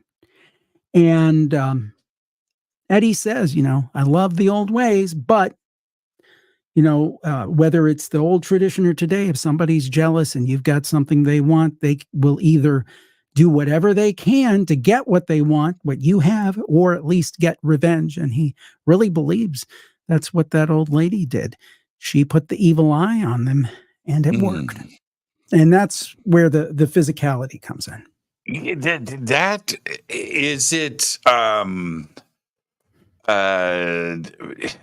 Is it a situation where, and kind of what we were talking about at the beginning of the show, where that all of this stuff is connected, and Bigfoot, just showing up out of nowhere, or thinks, this interdimensional aspect where for a moment it's real, it's physical. Bigfoot is leaving footprints, right? That's physical. That's not. It could be. That could explain a lot. So, an icy hand physically grabbing her leg, that's something interdimensional that goes physical for a moment and then goes back away. And the black portal in the room, that says a lot too, as well. Mm-hmm. That's a really, really, and then the priest part, right? The blessing of the house. Mm-hmm. So that makes it religious almost? And that's a really good story, actually. Yeah, it was a good story. And the thing is that, I'm a firm believer of the power of positive thinking. Now, I don't believe I can sit here and say, hey, I want a nice new car in the driveway, and it's just going to appear. I don't believe that that's the case. But what I do believe, and what I've seen in my own life and other people's life, when you set your mind on a goal and you combine that with hard work and a positive outlook, I'm going to make this happen, good things tend to happen. When you say, I go into this, I'll do it, but it's not going to work out, guess what? It doesn't work out. So I do believe that positive energy works. But also I believe negative energy works too. And you get this, I'm sure, all the time, Jimmy. Our new age friends who, have some great wisdom to impart, but, they say, well, there's no such thing as evil. It's a lower vibration. With all due respect, I disagree. I think there's definitely evil. And I think that you see it in this book, you see it on the Campfire show, you see it in all of our shows, that all of this is a continuum. There's good, there's bad, there's happy, there's sad. And that's what I've tried to do in the book and with the podcast is, I always joke, like on the Campfire show, today we did a Mother's Day special. It was called Mom versus the Demon, which we had a story where a mom confronted some evil entities, a couple stories actually. But we also had the heartwarming stories, the sign from mom and those kind of things. And I kind of feel that's my job, is to convey the whole landscape of it, not just say everything's evil and everything's bad, but also don't bury your head in the sand and say, oh, kumbaya, it's all sweetness and light and nothing bad ever happens. I like to be a realist in the sense that I think the paranormal is like our life. Our life, you meet wonderful people. Most people are very nice. And then there's some jerks. There's some really bad dudes out there. I think it's the same way in the paranormal world. Most are nice, but there's some really bad dudes. It's, it applies to every aspect of it all, of everything. Ones and zeros, positive and negative electrical charges, yin and yang. Black and white, yin and yang, yes and no, but on and on and on, hot and cold, on and on and on and on and on. And everything balances itself out. In the Egyptian Book of the Dead and Anubis, and what happens before you enter into the underworld when you die, you go up, and what happens? You have a scale, right?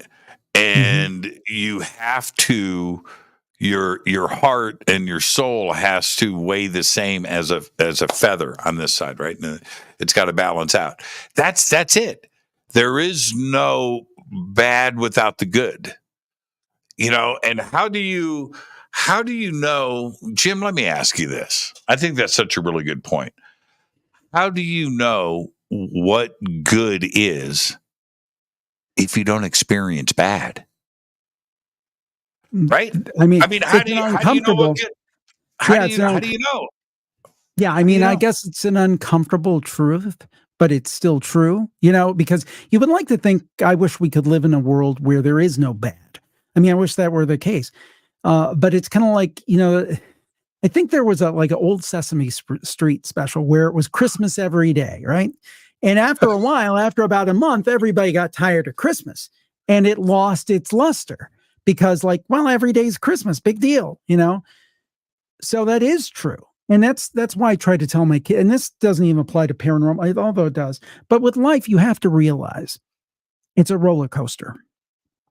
And sometimes things are going to go wrong. And it's just the way it is. It doesn't matter if you've done everything you can. It doesn't matter if you're a good person. It doesn't matter. Bad things are going to happen. But then you're going to have those high moments. And I think the key, and I lose sight of this too. Today I was kind of moping around because I was tired. And I lose sight of it too. I think most people do. Is I appreciate the good things. And, it makes it a little easier to get through the harder times because we're all going to have them eventually. Well, and if there are, and I like our new age friends, and I kind of, I jump in the shallow end of the pool with that. I've got my crystals. Me too. I've got my crystals right here. Yeah. And I have them here for a reason. And so, and you walk in the front door of my house, and right there, proudly displayed is, all of my crystals and skulls and pyramids and all those things. And so I appreciate it and I respect it. But there is no way if it was Christmas every day, then you start looking at bad Christmases. There's still going to be, right? There's still going to be this. So if there was no negative, there's no demons, then there's, okay, all right, there's no demons, there's no devil. But then there's, bad angels, right? It's all the same thing. Everything balances itself out. And that's it. And so how do you know evil unless you've experienced good? Because if there was no good, right? If there's no good, well, then evil is, if that's all there is, then there's worse evil then. Right? And then how do you discern evil? It's like the old, I think there was a guy, the FCC commissioner, somebody, I forget, or a judge or someone, there was someone, well, how do you define pornography? And he said, I know it when I see it. And I think that's kind of the way evil is. And not that we can all discern all the time good people and bad people, or, maybe in between good people who occasionally do bad things. Because none of us are perfect. There's a quote in the Bible, all have fallen short of the glory of the Lord. And I mean, whether you're Christian or whatever, I think that's true. I think we've all done things that we're not proud of. And we've all fallen short of maybe what we should be. But in general, on the whole, I'd like to think I'm a good person. And I think most of the time I can tell, maybe not all the time, but most of the time I can tell if somebody's a good person or not. And I think it's just something that builds up with time. And to your point, experience, I've had things I've looked back on and it's like, you should have realized that was a bad dude. And you learn just through life experience and the exposure to those bad dudes and dudettes. I had a guest on the show, not a guest, a caller. It was many years ago. And she tells this story that the classic vacation story, family in a station wagon. She's a girl. And I think she was a teenager. But anyway, they're driving across Texas, interstate action. And they pull over at a rest area for lunch and a picnic. Mm-hmm. And so while the family is doing their thing, she walks away from the picnic table and goes up, and it's on a river. There's a river there, and she looks across the river, and she sees this reenactment going on. It's some covered wagons and families and a fire and smoke and horses and kids and all of this. And then she's watching it. It's like, wow. And then she looks down and sees this plaque. It says it was at this site, and the wagon trains, going from the East Coast to the West Coast and settling, and it's at the site. And she goes back to the picnic area to tell her family, "You've got to come and check this out." They're throwing down across the river, man. These actors, and so she gets her mom and her dad and brother and sister, and they go out, and there's nothing there. It's all gone. And they think she's making it up. And of course, you know what happens next. No, it was this. It was this. And when she told the story on the air, and it was fascinating to hear. Now, what do you do with that?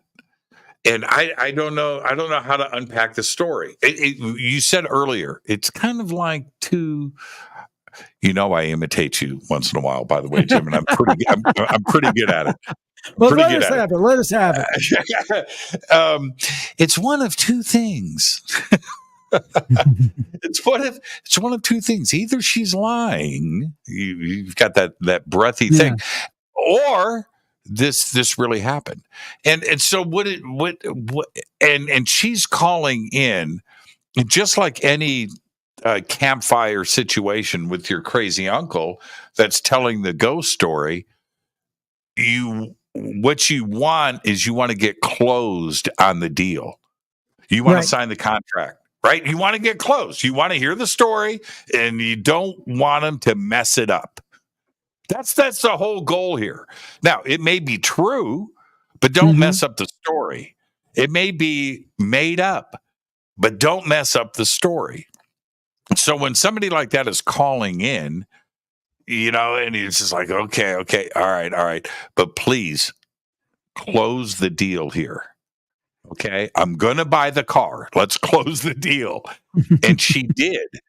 It was pretty amazing. So I came away from that going, well, that was a real experience. And when the experience is by yourself, it just becomes a story.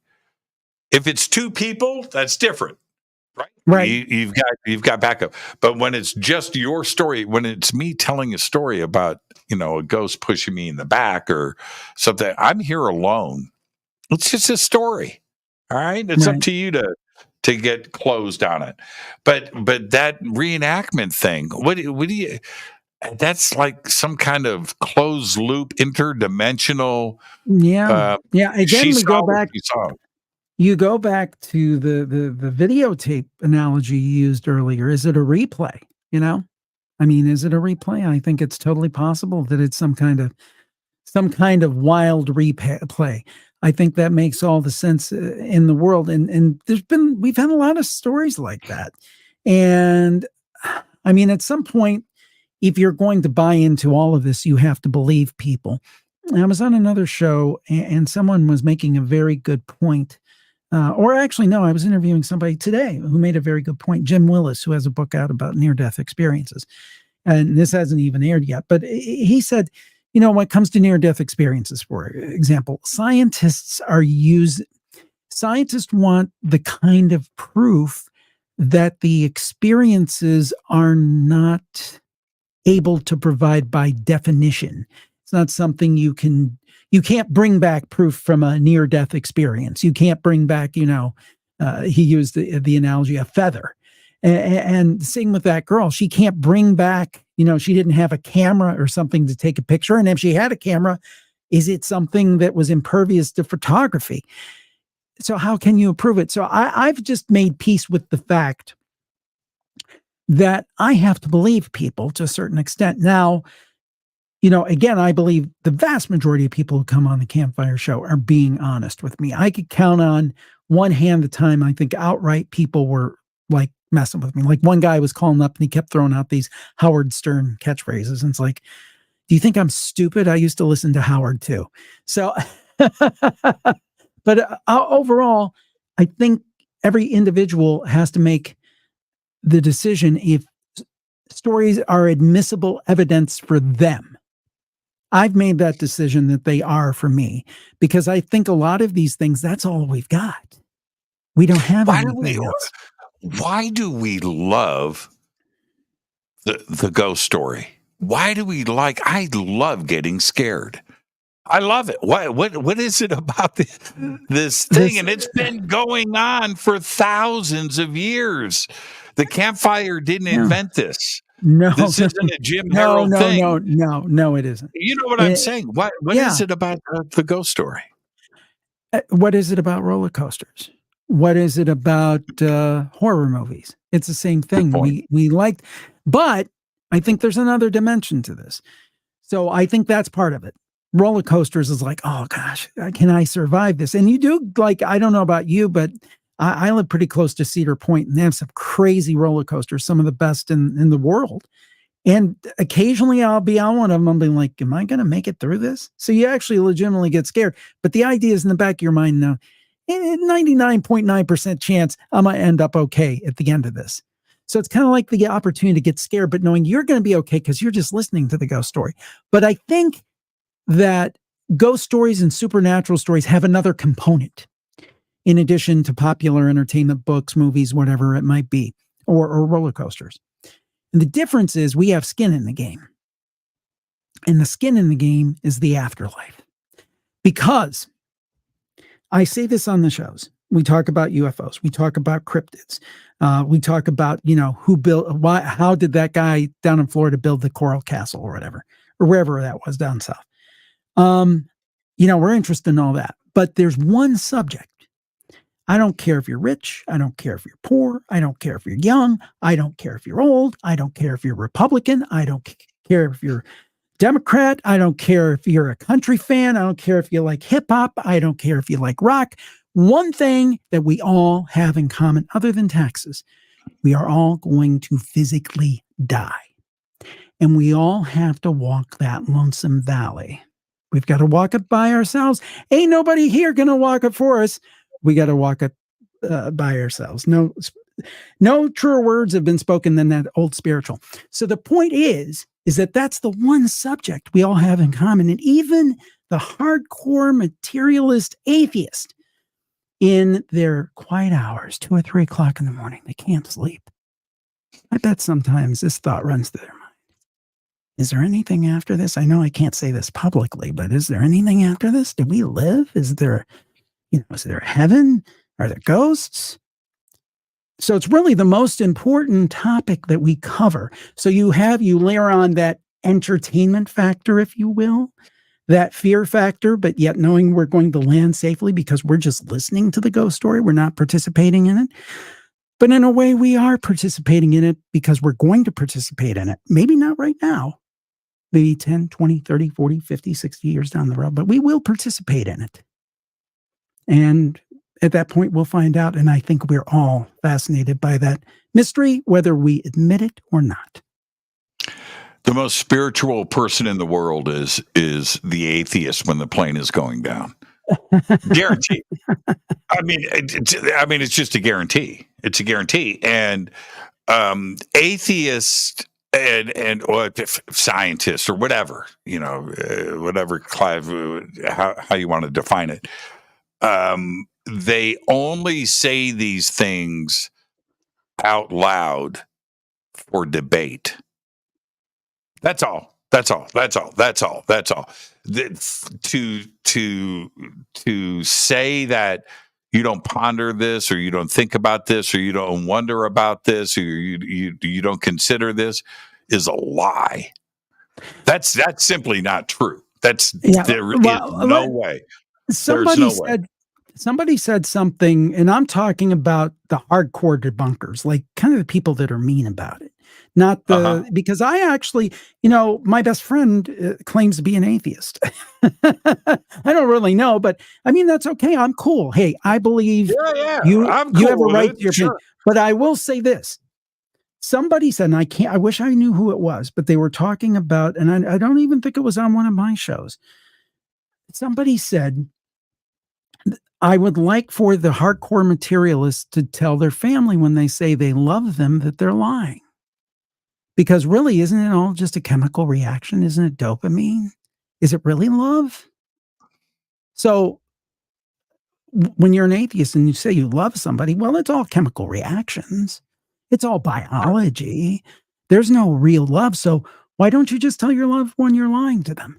And, I mean, it's a little harsh. I don't know that I would say that to someone, but the person had a point. They had a point. Yes, that's a very, very valid point. And, okay, so Richard Dawkins, love him or hate him, one of the most polarizing individuals on this planet, right? Okay, all right. So Richard Dawkins, atheist, I'm going to use air quotes, scientist, well written, well read, well published, all of that stuff, speaks publicly, but an atheist, staunch, loves to tease religions and push and push and push.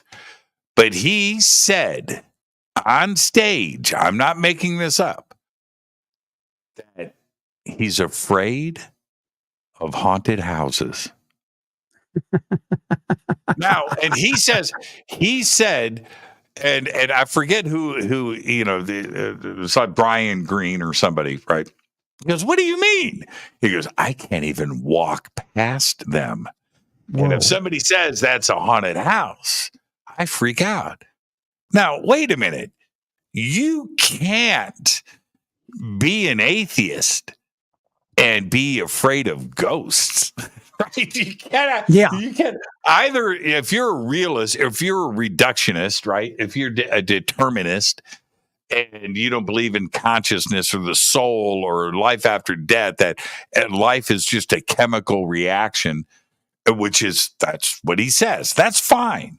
But you don't get to have your cake and eat it too, right? Kind of thing. You cannot have, you're not allowed to say those words. You're not. Yeah. You cannot. Well, it's funny because I wish I remembered the specifics of the story, but I've interviewed Dr. Michael Shermer, who is probably like Dawkins, one of the foremost skeptics. And I got to give him credit. He came on the show. He was a perfect gentleman. We disagreed, but he was a nice guy. Nice guy.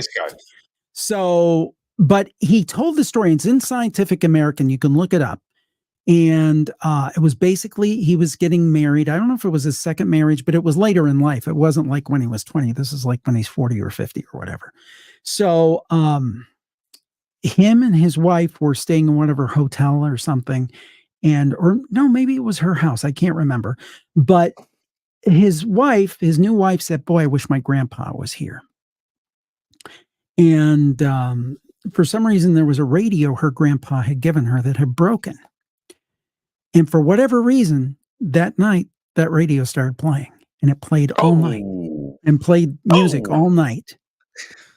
And then it never worked again. And Shermer's like, well, you would think this is paranormal, but of course there had to be some logical explanation. But, even skeptics can have things that will shake your skeptical foundations to the core. And it's like, Dr. Shermer, you had a paranormal experience. I'm sorry to let you down, but you did. I guarantee you in that moment, he went, oh, you mean this bleep is real?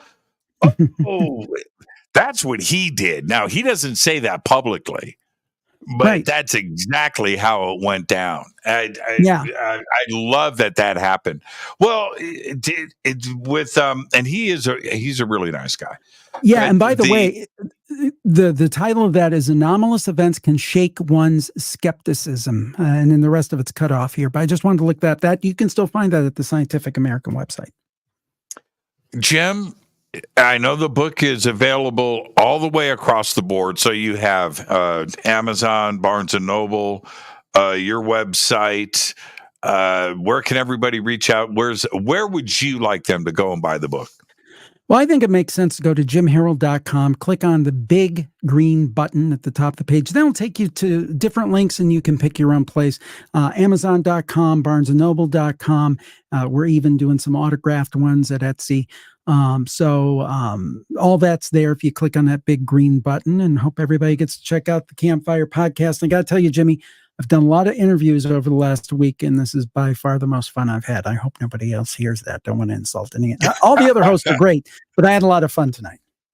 Jim, you're the absolute very best, man. And the conversations that we have had over the years, what people understand is that we're just two friends talking. And that's what they're going to get. You know, we don't have a bunch of prep. And I'm just going to say this with Jim here to the audience. When we were sound checking, this was the sound check. Okay, so cool. Whatever happens, happens. Right? Exactly.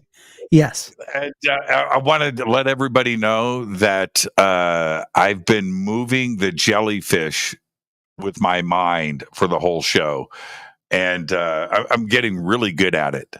I brought up a little campfire to wrap things up. Jim, thank you so much, my friend. Behave and be well, and I can't wait for the next conversation that we have. Anytime you want me on Campfire, I would love to do that too. I was already going to tell you we're going to have you on one of the shows soon. I would love Thanks to do again. it. It'd be so much fun. All right, brother. Enjoy the rest of your night. Thank you, Jim. Stay spooky, everybody. Thanks, Jimmy. Bye-bye. That's what I'm talking about. Jim Harold, jimharold.com. And I don't know if anybody noticed, I didn't run a commercial tonight. I forgot. Yeah, I forgot. That's what it's like to have Jim Harold on the show. Thank you so much, Jim. The absolute very best. I am your host, Jimmy Church. Yes, that is right. My Friday starts now. Fade to Black is produced by Hilton J. Palm, Renee Newman, and Michelle Freed. Thank you, Bill. Thank you, Jonaside. Thank you, Jessica. Thank you, Dex. Thank you, Dennis. Thank you, Kevin. Webmaster is Drew the Geek. Music, Doug Aldrich. Intro, Spaceboy. SpaceboyMusic.com. Fade to Black is produced by KJCR for the Game Changer Network, and this broadcast is owned and copyrighted 2024 by Fade to Black and the Game Changer Network, Inc. It cannot be rebroadcast, downloaded, copied, or used anywhere in the known universe without written permission from Fade to Black or the Game Changer Network. I'm your host, Jimmy Church. I got to work all weekend. I'll see everybody on Sunday, downtown LA. Billy Carson. That's right. The links are below. The red carpet premiere of Anunnaki. So I'll see you Sunday. But until then, I want you to be safe. Go Beckley Teppy.